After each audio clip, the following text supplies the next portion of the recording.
I'm Suzanne Rogers, certified fitness instructor, presenter, trainer, and wellness enthusiast.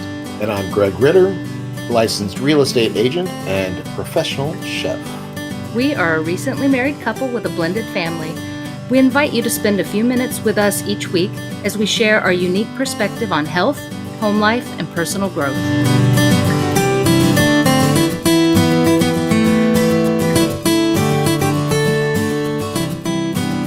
In our health segment, let's talk about carbonated beverages. By this, we can mean soft drinks, Soda, pop, or soda pop.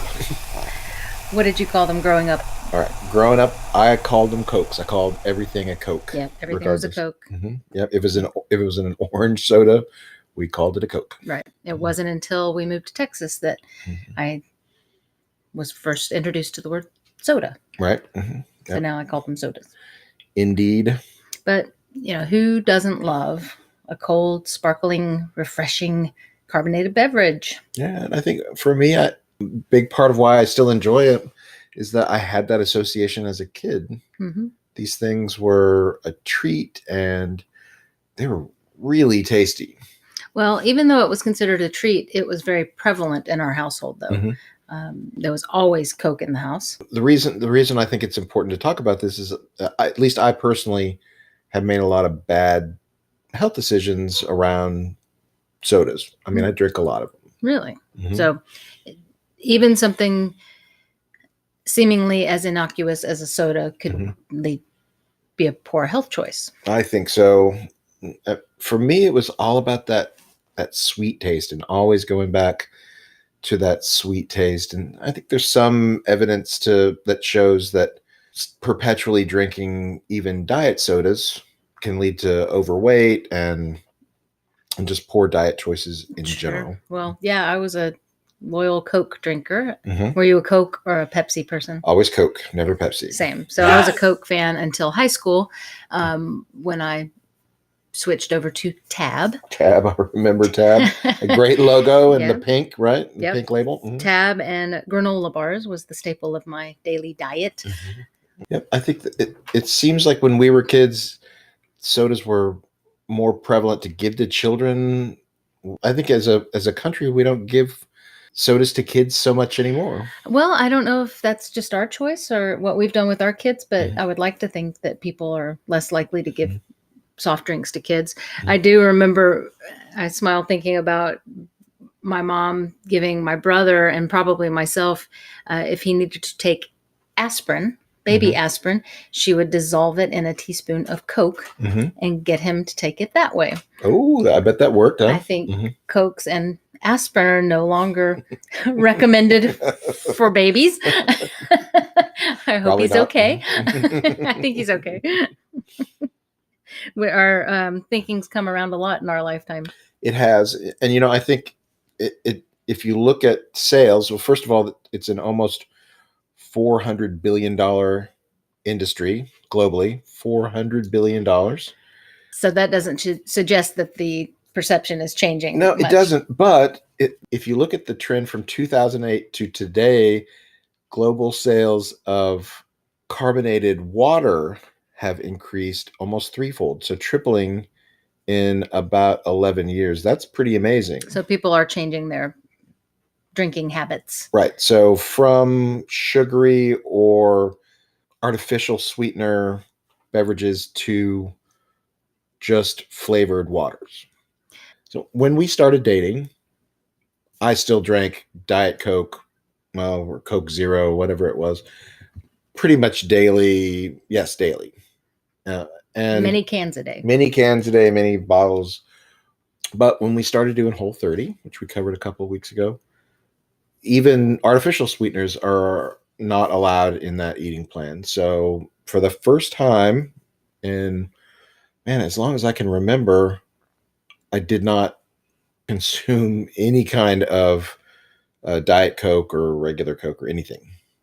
And prior to that, a couple of years before that, I had decided to switch to carbonated beverages and got a soda stream. And I made my own carbonated water at home, which was way more affordable, and I could add flavors, and it was a lot of fun, but I Mhm. was actually over consuming that, which had an ill effect on my kidneys. Oh, So mhm. had to kind of cut back on that. It's like, geez, what can I enjoy? Yep. Mhm. So I drink as my treat Mhm. about once a day, Mhm. one carbonated flavored water, Mhm. sparkling water. And it is, when you get rid of the carbonated beverages, the high sugar, the high sweetener carbonated beverages in your diet, these flavored waters are actually really satisfying. Right. And we go for the no calorie added, just the Right. natural sweeteners, because I don't want the calories. Mhm. But there's some other health benefits to consider if you're drinking the more chemically beverages. Mhm. They can contribute to problems with your teeth, Mhm. Mhm. kidneys, bone density, Mhm. and muscle loss. Yep. So if you need encouragement to switch or just taper down Mhm. on the sodas, keeping those health benefits in mind is a good idea. Yes. So, what are your go tos for what I call recreational beverages? If it's other than water, it's a recreational thing. True enough. Water and coffee are kind of Mhm. my staple drinks, but what are your recreational drinks? Oh, you brought up a good point earlier What? that you consider soft drinks like Gatorade Mhm. and what else? You consider those to be soft drinks? Yeah, anything that's not alcohol, I consider to be a soft drink. Water? Water is Oh, alcohol's a hard drink. alcohol is a hard drink. Yeah. Oh, Mhm. okay. Interesting distinction. Okay. Well, then, What are your favorite? What are your favorite soft drinks then? soft drinks, and what are your favorite carbonated beverages? Yep. Do you drink sodas? And if so, um, what do you think about that? Or about giving them up? Let us know.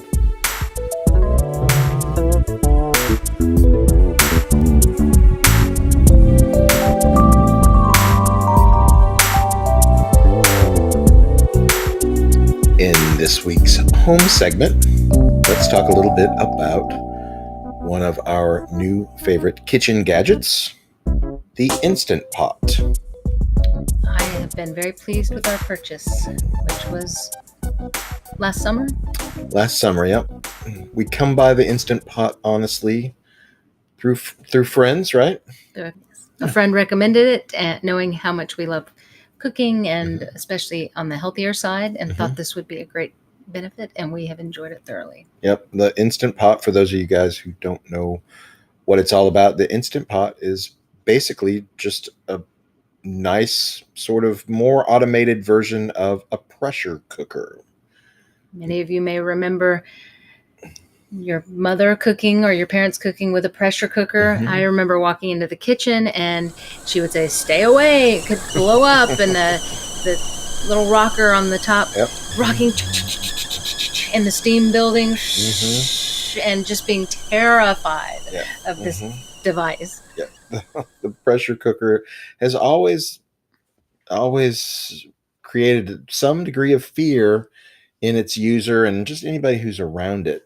The pressure, uh, first of all, the benefit of pressure cooking is that you can cook things faster in a pressurized environment. So something that may take, like beans, may take I don't know, a couple of hours to cook on the stovetop. You can do it in significantly less time in a pressure cooker. Yeah, that's definitely the beauty of the Instant Pot, Mhm. which we mistakenly called the Insta Pot for a while. For a while, But yeah. it's the Instant Pot. Mhm.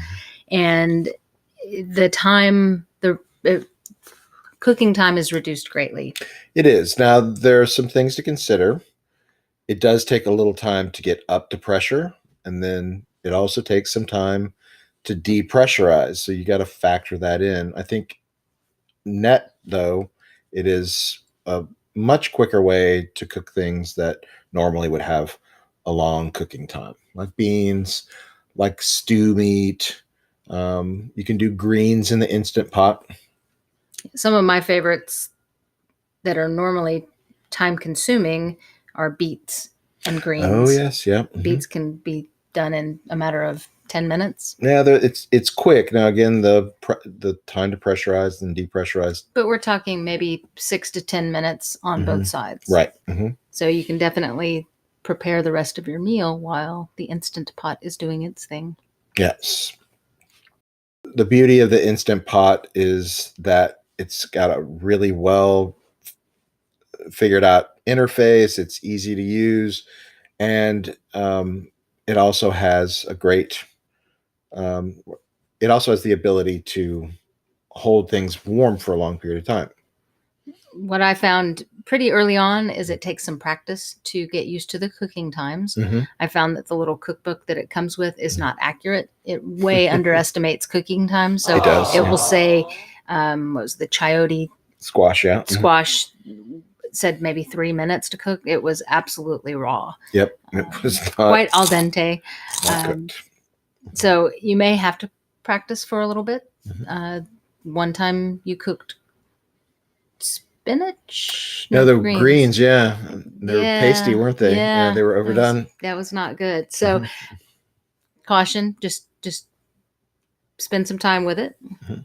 Yeah, and I think there's one of the cool things about Instant Pot is that there's a community out there. There's something like there's over 1 million Facebook users that use the Instant Pot and post about it. There's Tons of YouTube videos.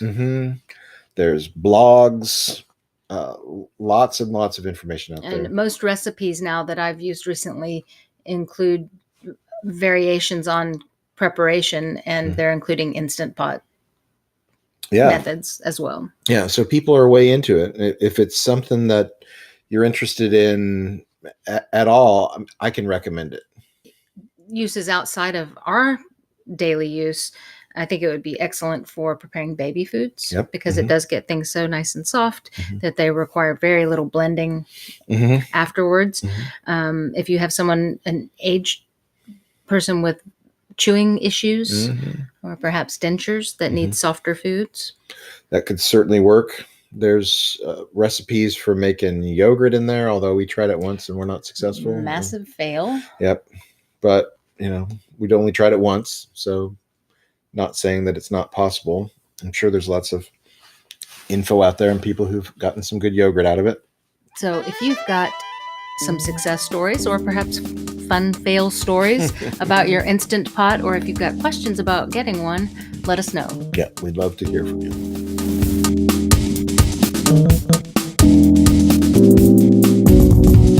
In our inspiration segment, we are all about grace. I love it. So when we say the word grace, what is your definition, or what context are you thinking about? The grace that I'm interested in is the grace that is defined as unmerited forgiveness. When I was growing up, the only association I had to the word grace was through the Baptist hymnal, Amazing Grace, which was pretty much only sung at funerals. Right. So I had a really sad and kind of a negative association with the word grace. So it's only been in adulthood that I've seen what a beautiful word and concept grace is as it's unfolded in my life. Yeah. The idea of the fact that we can be forgiven, or that a person can be forgiven without even deserving to be forgiven, is pretty powerful. And where I see a need for it today is that a lot of people kind of dig in and don't forgive others, or at least I don't see a lot of talk about it. Do you see forgiveness as a regular thing around for people to do these days? I think I see it in my life because I am certainly not perfect, and that my friends, coworkers, colleagues have to sometimes show grace to me for not always being perfect and needing to work through things. I practice grace. I try to practice grace. And in that context, I mean, not only practicing forgiveness in the moment, but also understanding what's not mine to deal with. Stay on my side of the street. That's a good. That is an easy way to grant grace, is just realizing that's not my area. Yeah, I think that's a great point. If you don't judge somebody to begin with, then there's not as much need for forgiveness. Right. That's an interesting. That you're constantly in a state of grace. You're Right. either granting or receiving it. Yes. I did hear a beautiful application of grace Okay. in a class that I was taking last weekend, Mhm. where the instructor promised us that the only way to get better at this thing we were learning was to fail. Ooh, yeah. And that failure was imminent Mhm. and going to be just a part of the process. But as that process is the continual self forgiveness in the moment, Mm. which is the ultimate grace to give oneself. It's permission to fail and knowing that you're growing from it. And so Mhm. if you extend that out to everyone around you, Mhm. then you're understanding that someone else is just going through their process. Right. Yeah. I like that. That's super nice. The continual process of self forgiveness in the moment. Love it. So, forgiving ourselves, forgiving others. Do you see grace as a strictly religious word? Mm-hmm. Does it exist outside of religion? Is it a God thing? Yeah. Or is it? Can it be something that you use in your everyday life? I like the fact that you talk about using it at work. That seems like a really useful place for grace to be. Maybe grace should be useful everywhere. We say grace at dinner and before meals. We do. We ask for it and we say it. What is your take on grace? Where does grace come into play for you on a daily basis? It's a beautiful girl's name. It is.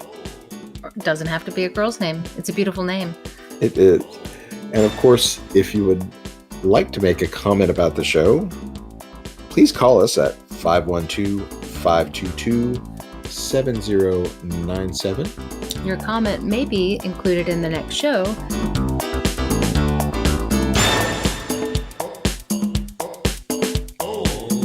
All right, in our bonus segment, we talk about things that we have been reading, listening to, or watching that have inspired us this week. Suzanne, what is inspiring you this week? This week I was inspired by a TED Talk. Hmm. Dr. Mary Neal had a after-death experience or a near-death experience. And so she spends a few minutes talking about what happened to her in her 30 minutes being dead, actually, Wow. and the light and the love that she felt and the acceptance into what she describes as heaven. Mhm. And it was absolutely beautiful to hear. And so I highly recommend Dr. Mary Neal, TED Talk. Yeah, that was cool. You shared that with me as well. Thank you for that. What's inspiring you or entertaining you this week? This week I've been thinking about Miles Davis a lot. I do have some love for the jazz music genre. And what's cool about Miles Davis is, as I look back at his career, he had two great quintets. They're actually referred to as the Great Quintet number 1 and number 2. And in the middle of those two projects, he did Kind of Blue, which didn't use either one of those particular groups of people. It is the best-selling jazz album of all time. And it just goes to show you that there can be many acts in life and greatness in each of them. Check out Miles Davis. Kind of cool, kind of great, kind of blue.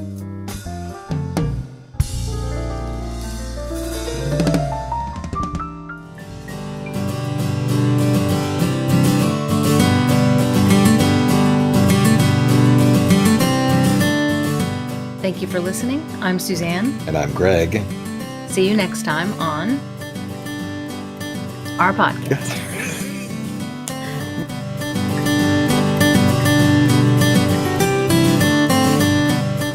Start this one more time.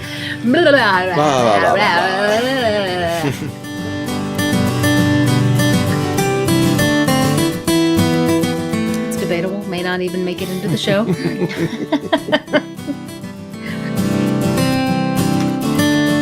Ow. Ow.